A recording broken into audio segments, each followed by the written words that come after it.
Good morning students. आज की video में हम आपकी हिंदी व्याकरण में संकलित विषय वचन पढ़ रहे हैं।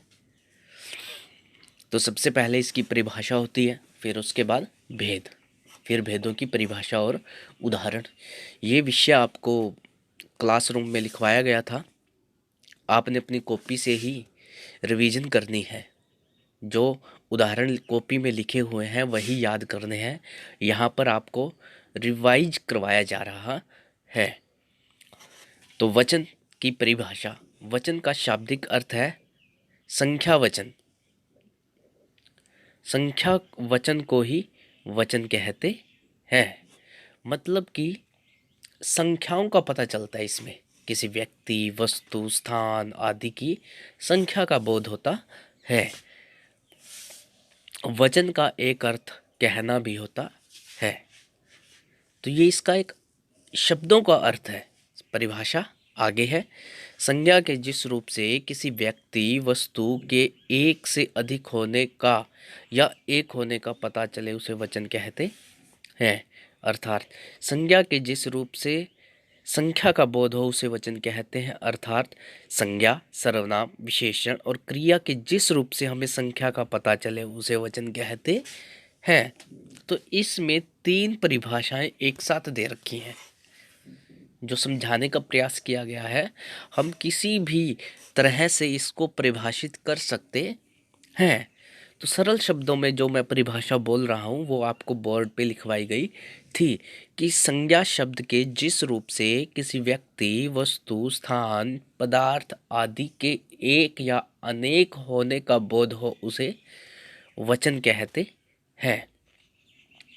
जैसे लड़की खेलती है, लड़कियां खेलती हैं, बच्चा पढ़ता है, बच्चे पढ़ते हैं। तो एक वचन और बहुवचन के ये उदाहरण है।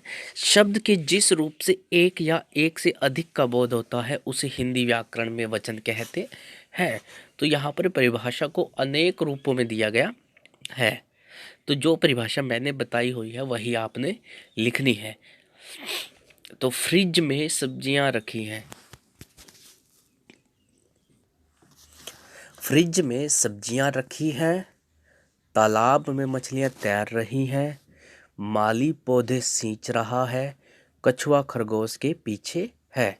उपर्युक्त वाक्यों में फ्रिज, तालाब, बच्चे, माली, कछुआ शब्द उनके एक होने का तथा सब्जियां, मछलियां, पौधे, खरगोश शब्द उनके एक से अधिक होने का ज्ञान करा रहे हैं। अतः यहाँ फ्रिज, तालाब, मछली, कछुआ एक वचन के शब्द हैं तथा सब्जियां, मछलियां, पौधे, खरगोश बहुवचन के शब्द हैं। वचन के भेद दो हैं, एक वचन, बहुवचन।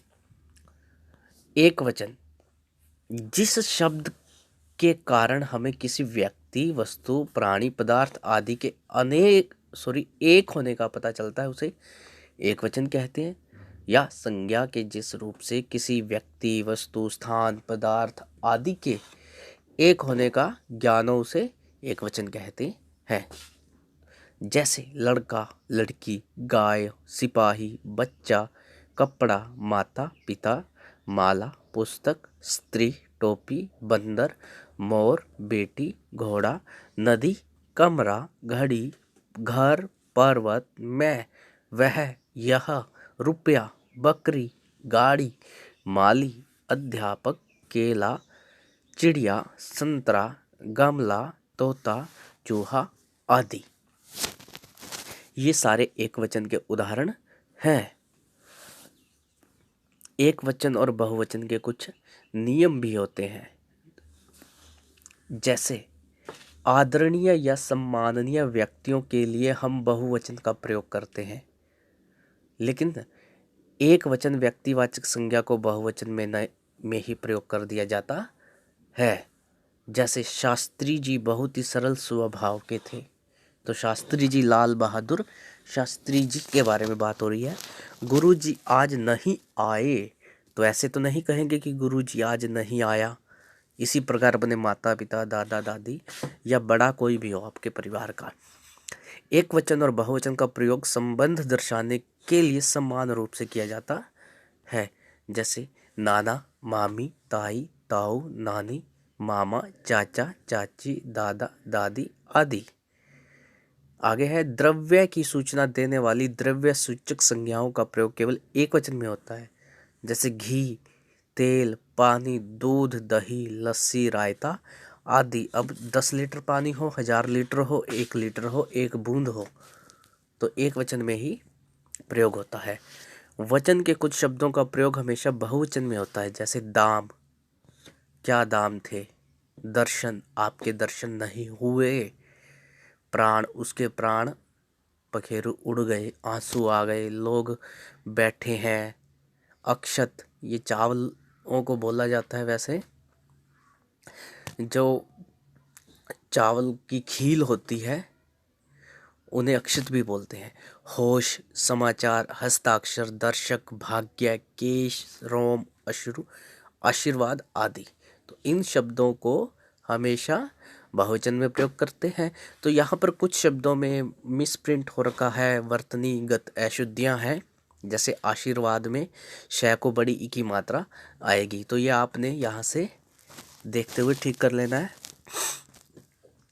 वचन में पुल्लिंग के इकारांत जिनके अंत में बड़ी ई आती है, उकारांत जिनके अंत में छोटा ऊ आता है और उकारांत जिनके अंत में बड़ा ऊ आता है, शब्दों का प्रयोग दोनों वचनों में समान रूप से किया जाता है, जैसे 1 मुनि, 10 मुनि, 1 डाकू, 10 डाकू, 1 आदमी, 10 आदमी आदि। और कभी कभी कुछ लोग बड़प्पन दिखाने के लिए वह और मैं की जगह वे और हम का प्रयोग करते हैं, जैसे जब गुरुजी घर आए तो वे बहुत खुश थे। ऐसे तो नहीं कहेंगे कि वह बहुत खुश था, तो इनके लिए बहुवचन प्रयोग करते हैं। कभी कभी अच्छा व्यवहार करने के लिए तुम की जगह आप का प्रयोग किया जाता है, जैसे आप कहाँ गए थे। धातुओं की जाति बताने वाली संज्ञाओं का प्रयोग एक वचन में होता है, जैसे सोना, चांदी, धन आदि।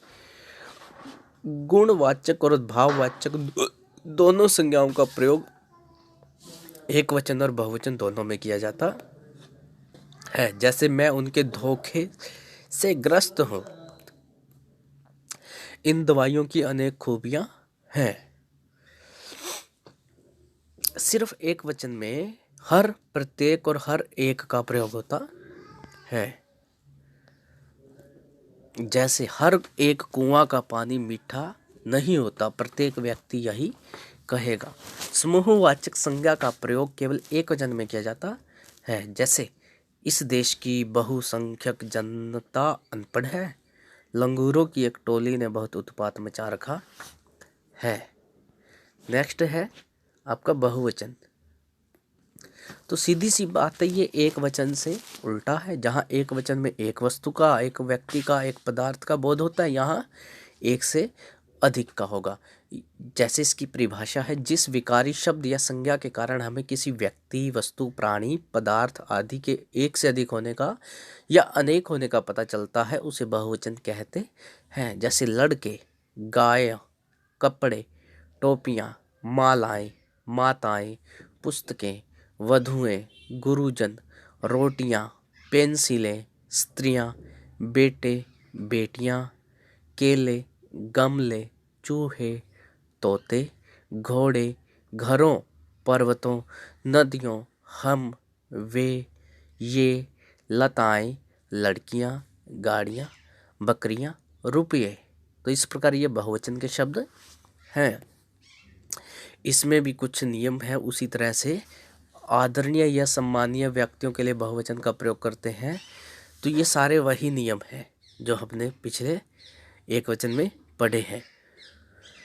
तो इस प्रकार से आज आपका ये एक वचन और बहुवचन का चैप्टर रिवाइज हो गया है। तो आपने इसके उदाहरण पेपर में जो आएंगे, अपनी कॉपी से और अपनी नोटबुक से जो भी आपने लगा रखा है उसी में से याद करना है। तो एक बात और, यह जो प्रश्न है कैसे आएगा पेपर में, उदाहरण सहित वचन की परिभाषा लिखो, उदाहरण सहित एक वचन की परिभाषा लिखो, इस प्रकार से ये प्रश्न आएगा। या फिर आपको एक वचन के शब्द दिए जाएंगे, उसका आपने बहुवचन बदलना है, या बहुवचन का दे रखा होगा तो एक वचन में बदलना है। तो आपने आज ये चैप्टर रिवाइज कर लेना है। कल हम अगला चैप्टर लेके आपका नई वीडियो बनाएंगे। तब तक के लिए धन्यवाद।